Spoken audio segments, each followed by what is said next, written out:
Cette partie sud-est du Brésil. Et c'est parti pour les 90 minutes entre les Lionceaux et les Oranges. Le Sénégal qui évolue en blanc avec des parements verts. Le tout premier ballon repoussé par la défense et Saboy. Siaka Kane qui perd le ballon. Il faut qu'on calme le jeu. Ah ouais, il faut qu'on soit très concentré et serein. Faire attention, ne pas perdre des ballons inutilement. La lutte, Ramata Hansar, Biram Diaw. Attention, qui fait une retropasse pour Michael Ngorfaye, le renversement. Samba Diallo a fait l'effort, mais ça sera touche. Il a été bien accompagné par Rench. Ce ne sera pas facile, même pour nos joueurs, ce ne sera pas facile. Parce qu'ils se disent déjà dans leur tête, ça va. Ils vont dire qu'est-ce qu'on va faire. Attention, il va essayer de frapper. La frappe contrée au dernier moment par Cheikh Oumar Ndiaye. C'était brave. Là, on revoit coach le retrait. Voilà, le retrait, très bon retrait. Mais il n'a pas enchaîné. Mais il a fait un contrôle. Après, il a levé son ballon. Contrôle encore pour frapper. Heureusement. Un ballon détourné par un pied pour de Cheikh Oumar Ndiaye. Brave qui joue à Manchester City. C'est les hommes de Guardiola. Donc. Ouais, 17 ans. Et c'est Mohamed Tabouni qui va tirer le corner, joueur de la Z Alkmaar aux Pays-Bas. C'est parti. Attention. Point de pénalty, la déviation. Attention, ce ballon et le but. Le but néerlandais. Signé Naoufal Banis, le joueur de Feyenoord, qui permet aux Oranges d'ouvrir le score à la 10e minute de jeu. C'est ce que je craignais à chaque fois. On avait des ententes de match très difficiles. Donc, vu la situation, j'avais très peur. Il était tout seul, libre des marquages après la déviation. Personne ne l'avait suivi. Donc, ce qui fait qu'il était tout seul. Donc, il a fusillé notre gardien. Il y a eu erreur de marquage sur Naoufal Banis qui joue en première division aux Pays-Bas malgré sa jeunesse. Il a 17 ans. Quelques bons mètres. Il s'appuie sur Over. La lutte avec Biram Diaw qui prend le dessus. Biram avec Samba Diallo. Parce que nous pouvons être en surnombre. Il faut qu'on joue vite, très vite, parce que les Hollandais ils sont derrière. Voilà, ceci tout ne va. Voilà, vite. Suleiman Faye, une option à droite. Centre vite, centre, deuxième poteau. Le centre, second poteau, Samba Diallo qui égalise pour les Lionceaux à la 13e minute de jeu. Sénégal 1. Pays-Bas 1 dans ce match qui s'est emballé déjà avec ses deux buts. Moi je l'ai dit déjà, centre deuxième poteau, c'est fini. Donc vu cette situation-là, moi je pense qu'il faut qu'à chaque fois qu'on encaisse un but pour qu'on puisse jouer. Donc c'est bien. Et là, on voit qu'il n'y a pas de position d'hors-jeu. C'est très net, il n'y a pas d'hors-jeu. Donc il y a but.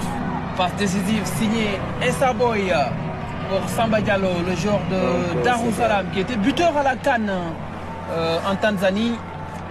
Et le voilà, buteur. Il est récompensé.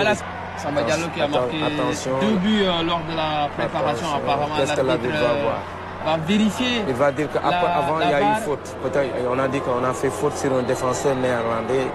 Je pense que c'est ce qu'il veut dire. La faute peut arriver d'ici. Voilà. C'est Suleiman Faye qui était à la lutte. Oh, il a retenu. Oh, il a retenu. Là. Oh, il a retenu, il le retient par le bras, donc l'arbitre peut revenir sur la faute.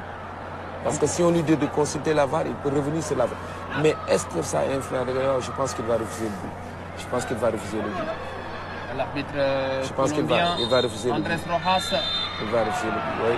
Il va refuser le but. Et alors qu'il pouvait nullement nous inquiéter. Donc c'est une faute de jeunesse, on peut lui pardonner ça. Voilà, c'est une faute de jeunesse, donc il ne pouvait pas faire. Voilà. Parce qu'il y a faute, il y a faute. Alors qu'il ne pouvait pas interférer dans l'action. Voilà, il ne pouvait pas, par exemple, prendre Samba Diallo qui est au deuxième poteau. Donc je pense qu'il devait même...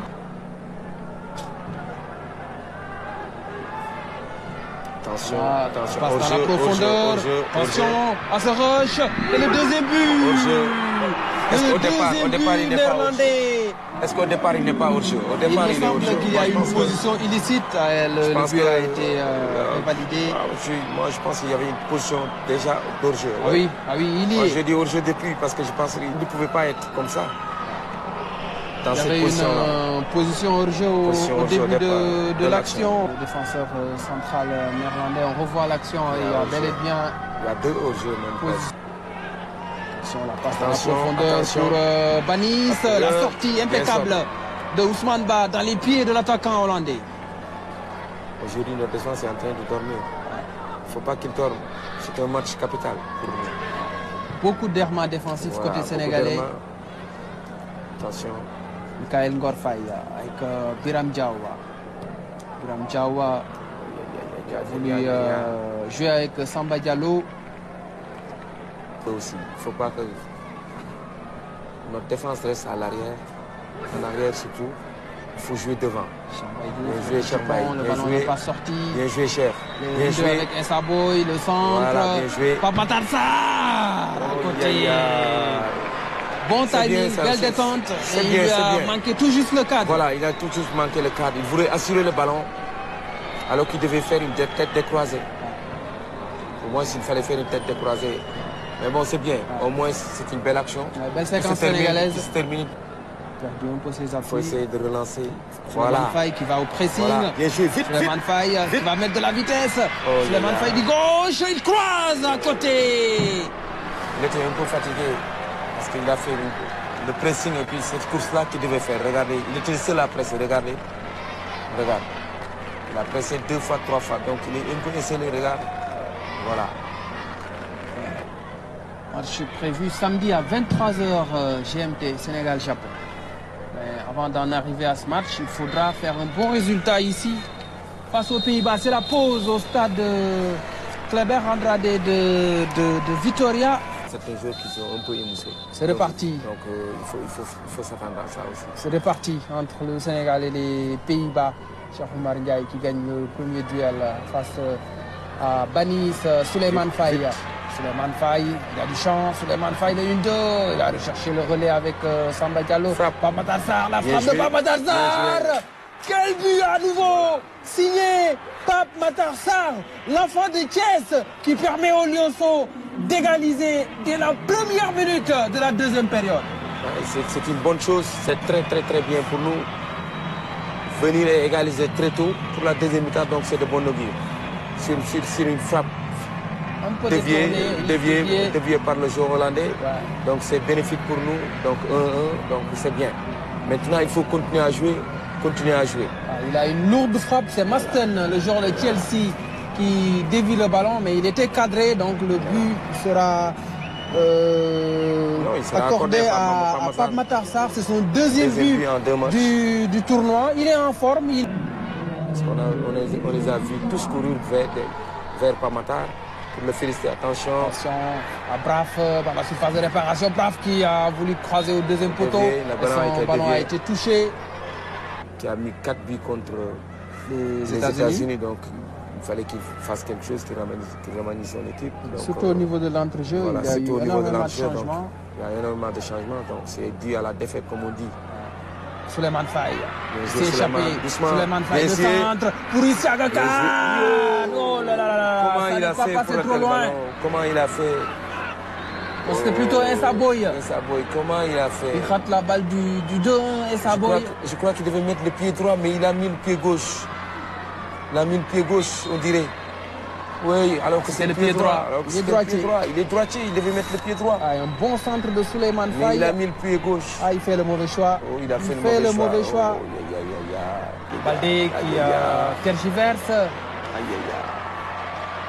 Sur le côté qui prend le ballon, la frappe de Baldé, le gardien qui est en difficulté, Souleymane Faye, le but non, penalty. Il y a un penalty peut-être, oui, penalty pour le Sénégal, penalty pour les Lionceaux, à la 85e minute de jeu. Penalty. Ça arrive au bon moment, à 5 minutes de la pause, et le carton jaune sorti pour Over, le joueur de Liverpool, averti, et le rouge pour Bogart. Le carton rouge pour le défenseur hollandais. Et on revoit tout cela, coach. Oui. Tu es parti de cette frappe de Baldé. Bonne frappe. Là, le ballon n'est pas sorti. Le ballon n'est pas sorti. C'est Bogardi qui fait la faute. Commet qui commet la faute sur Mohamedou Moustapha Diaw. Ah oui, c'est l'anéantissement d'une action de but. C'est but. Ah oui. C'est carton rouge. Qui a sous la semelle la balle de la qualif en 8e de finale. Nous sommes à la 87e minute de jeu. Concentration maximale pour Pape Matar Sarr. Il se lance, il marque 2 buts à 1 pour le Sénégal. Avec le doublé de Pape Matar Sarr, l'enfant de Thiès, qui revient avec une autre danse. Oui. Celle-là, je ne la connais pas. La joie des résultats sénégalais. Mais aussi la joie de tout un peuple. Parce que presque si le match finit sur ce score-là, on est qualifié pour les 8e. Donc l'entrée, il pourra tourner pour le 3e match. Pape Matar Sarr, ici, le doublé. Dans ce match, il prend le gardien contre-pied. 2 buts à 1 pour les Lionceaux. Il avait réalisé le doublé en préparation face au FC Brasilis, un club brésilien. Perdre le ballon. Oh Souleymane, il ne faut pas perdre le ballon. Il faut jouer, il ne faut pas perdre le ballon. On va relancer les Hollandais avec Daniels, le nouvel entrant. Daniels par-dessus la défense. Braf. Heureusement, le dégagement de Ahmed Saloum Faye. Baldé avec Pape Matar Sarr. Pape Matar Sarr pour Baldé. Il n'est pas en position de hors-jeu. Ali Badara Baldé qui efface le gardien. Et va peut-être marquer le 3e but sénégalais. Le coup de grâce signé Ali Badara Baldé. 3 buts à 1. La qualification du Sénégal en 8e de finale.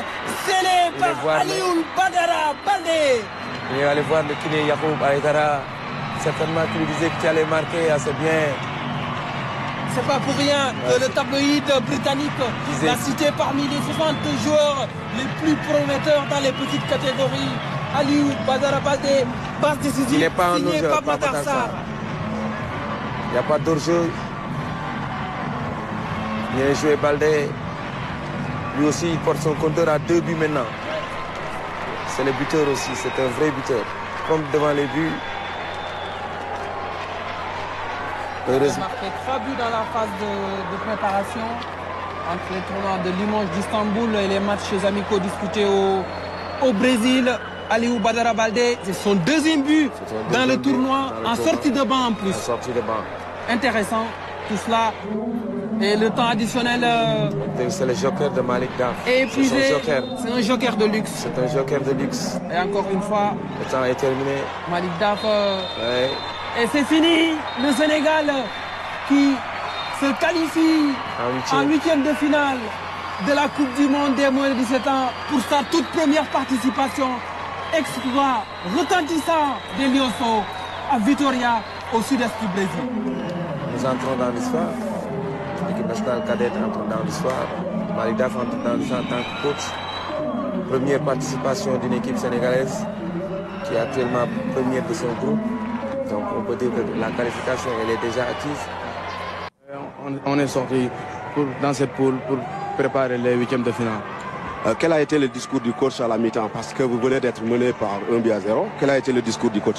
Le coach a dit la première période est passée, on doit se concentrer pour la deuxième période car on doit mettre de l'intensité pour gagner ce match. Les changements doivent gagner ce match. Très bien. Quelles sont les ambitions du Sénégal dans ce tournoi? Les ambitions du Sénégal, c'est le plus loin possible pour aller en finale, amener le coupe à la maison. Au départ, parce que c'est notre première participation avec des jeunes joueurs qui n'ont jamais découvert cette compétition. Mais Dieu a fait qu'on a eu 2 victoires d'affilée. Je remercie le bon Dieu. C'est un travail qui est fait depuis longtemps. Mais c'est encore loin de terminer. On est venu ici pour faire un bon tournoi. On n'a fait que 2 victoires.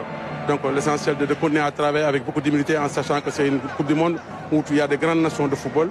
On est conscient de ça. Maintenant, comme on dit, il faut remettre les pieds sur terre et travailler. C'est seulement le travail. Coach, un premier match, dès les premières minutes, vous encaissez un but. Un deuxième match, pareil, vous encaissez un but. Est-ce que cela vous rassure dans l'avenir de cette...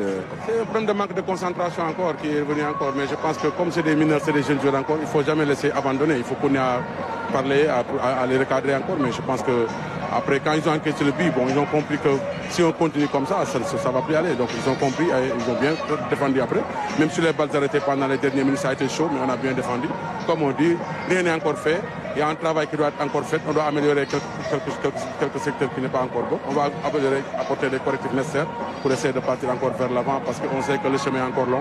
Et puis il y a beaucoup de grandes nations de football et de bonnes équipes qui sont là devant nous. Un coaching gagnant, à la mi-temps vous venez, qu'est-ce qui s'est passé? Je pense qu'on a un groupe interchangeable. Bon, j'ai un peu réfléchi par rapport aux philosophies des Pays-Bas. C'est une équipe qui aime le jeu, qui adopte le jeu comme les Espagnols, comme les Brésiliens. Des équipes qui jouent bien sur l'attaque placée, passage sur les côtés avec un nombre incalculable de joueurs en attaque. Bon, on a bien défendu, malgré le but qu'on a encaissé, on a bien défendu. On les a empêchés de créer des occasions de but. Nous, on a eu quelques situations dangereuses. On a égalisé avant la pause.